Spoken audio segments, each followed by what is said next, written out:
Muy buenos días para todos. A continuación, presentaré a mi grupo. Valentina Esteban, Paula Lizarazo, Felipe Ruiz. Encargado del tema, la independencia de los Estados Unidos de Norteamérica y su evolución hasta la Guerra de Sucesión. Universidad Militar Nueva Granada, Facultad de Relaciones Internacionales, materia Política Latinoamericana Comparada, docente John Jairo Rosso.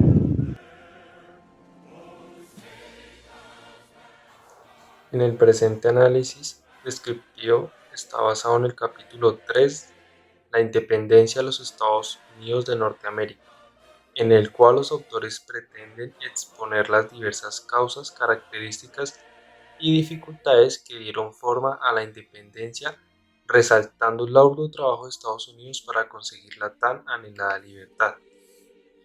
Desde este punto de vista debemos abordar el tema de la independencia de Estados Unidos como un suceso multiforme y complejo, ya que no estamos hablando solo de una revuelta contra las autoridades imperiales británicas, sino también de una revolución política. En el caso aquí es que si nos preguntamos cuál es el significado de la independencia americana, encontraremos la respuesta en la rebeldía de una sociedad que, dirigida por el anhelo de un mundo nuevo, que logró subordinar el poder político al servicio del pueblo y encontrar su camino en el desarrollo de un sistema de libertades, las cuales le permitirán ser los primeros en sentar las bases de una democracia, en construir una constitución y, sorprendentemente, ser quienes decían romper el pacto colonial en los ingleses.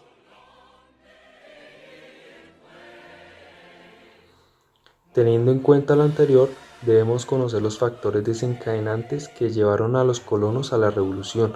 Al finalizar la Guerra de los 7 Años en Europa, el Imperio Británico decidió imponer una política tributaria y con ello una serie de impuestos que pretendían aliviar el lamentable estado en el que estaban las arcas del imperio. Esto generaría un rechazo total por parte de la sociedad norteamericana, resaltando a la clase media conformada por burócratas, campesinos, arrendatarios, pequeños propietarios y comerciantes, quienes al querer resguardar su posición económica comenzaron a apoyar tesis de independencia política. En este sentido surgió el argumento de la falta de legitimidad del Parlamento y su incapacidad para establecer este tipo de impuestos y se presentan reacciones violentas. Por otra parte, nos encontramos con los colonos libres y los emigrantes, la mayoría agricultores y cazadores de la frontera, quienes pasarían a formar parte del ejército norteamericano. ¿Pero por qué? Muchos de ellos vivían en la pobreza anhelando un mundo nuevo, tal vez uno en los que no se sintieran abandonados o rechazados. A por esto que se volvieran fieros defensores de los derechos y libertades. Ahora bien, las constantes revueltas llevaron al imperio a responder con las llamadas medidas de coerción, las cuales tenían como objetivo lograr la sumisión de las colonias, pero como respuesta se obtuvo la declaración de la guerra y la independencia. Es entonces que los americanos comenzaban los preparativos para una guerra con el reclutamiento de tropas, la búsqueda de recursos financieros y demás. Estaba más claro que la lucha por la independencia no sería fácil. ¿Cómo podría el improvisado ejército americano enfrentarse a la potencia más fuerte de ese momento? Así surgieron las alianzas de los americanos con potencias enemigas de Gran Bretaña, que uno a uno se sumaban por luchar a su lado. Un ejemplo de esto es Francia. El 7 de junio de 1776, Richard Lee presentó la resolución la cual rezaba que las colonias debían ser estados libres e independientes, mientras que el Congreso de los delegados de las colonias pedían que se votase la independencia. El 4 de julio fue aceptada una declaración de independencia redactada por Thomas Jefferson.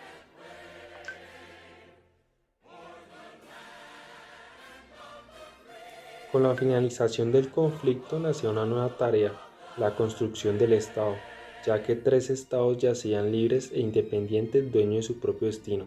En 1776, el Congreso inició la preparación de un plan de confederación que no se dio sino hasta 1778, poco antes de la terminación de la guerra. Esto nos da una idea de las dificultades vividas para la creación del Estado. En junio de 1788 se obtuvieron las 9 ratificaciones que eran necesarias.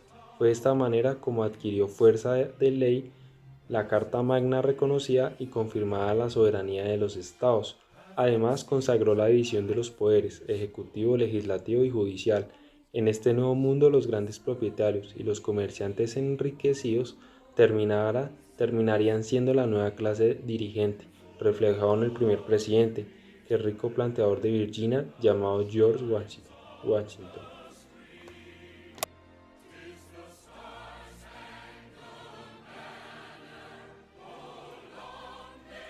Por otra parte, los cambios en Norteamérica generaron repercusiones de tipo político y social, como reclutamientos de soldados en las revueltas agrarias 1789-1792.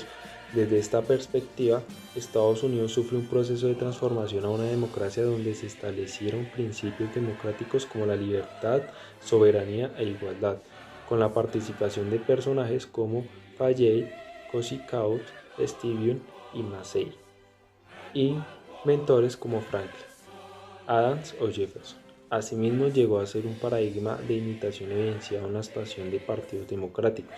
Es tanto la influencia de Estados Unidos que permeó a estados como Suiza y Venecia, hasta el punto de implantar un nuevo régimen basado en tales principios. Por lo tanto, todo este proceso de democratización forjó un sistema de gobierno presidencial, donde más adelante sería George Washington la persona que constituiría este rol presidencial, atribuyéndole más funciones como el derecho de veto sobre las leyes aprobadas por el Congreso, entre otros. De este modo, la necesidad de estructurar y organizar el sistema político nace la idea de instaurar partidos políticos, de tal forma que estableció partidos como el demócrata y federal. Ahora bien, el conflicto bélico y las atribuciones asumidas en términos económicos generaron un déficit e inflación del papel de la moneda, producto de la introducción a la moneda impulsando la creación del Banco Nacional. Además de la inmonopolización del poder por parte del partido, por otro lado, la doctrina Monroe en 1823 fracturó la concepción liberal y democrática del poder en materia de relaciones internacionales.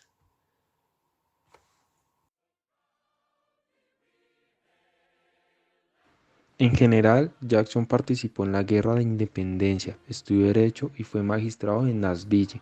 En 1823 fue elegido senador y en 1828 ganó las elecciones presidenciales. En 1832 fue elegido y murió en junio de 1845. Su política catalogada como republicana. Surgimiento del Partido Demócrata en 1829 monopolizó el poder hasta 1860 y se implementó el proteccionismo y hasta 1913 careció de un banco mundial. Todo el proceso de colonización y de expansión de Estados Unidos se dio gracias a la expansión demográfica, territorial y económica, alcanzando consecuencias como el genocidio, masacres de los pueblos nativos y de las naciones indias, provocando a su paso corrientes migratorios, y una guerra con México, el cual conceptó la derrota después del Tratado de Guadalupe Hidalgo en 1848. Desde entonces, la marcha de los colonos estuvo impulsada por sus intereses y riqueza. Por lo demás, la independencia de Estados Unidos estuvo frenada por el dominio económico de la antigua metrópoli, escasez de la mano de obra calificada y la ausencia de las vías de comunicación. De ello resulta necesario concluir que el sorprendente poder hegemónico de Gran Bretaña, que recaía sobre Europa y parte de América, no solo se limitó a contribuir a espectacular crecimiento de la economía del Reino Unido, sino también definió el futuro de la que dejarían de ser las colonias. He de pensar que sea para bien o para mal, el libre y autónomo desenvolvimiento brindado por el Imperio Británico a sus colonias dejó libre el camino para que sus habitantes, conformados por una multiplicidad de minorías, dieran lentamente forma y personalidad a aquellos territorios que hoy en día son estados fuertes y enriquecidos, y en pocas palabras las potencias que rigen un mundo de nuestro presente. Gracias.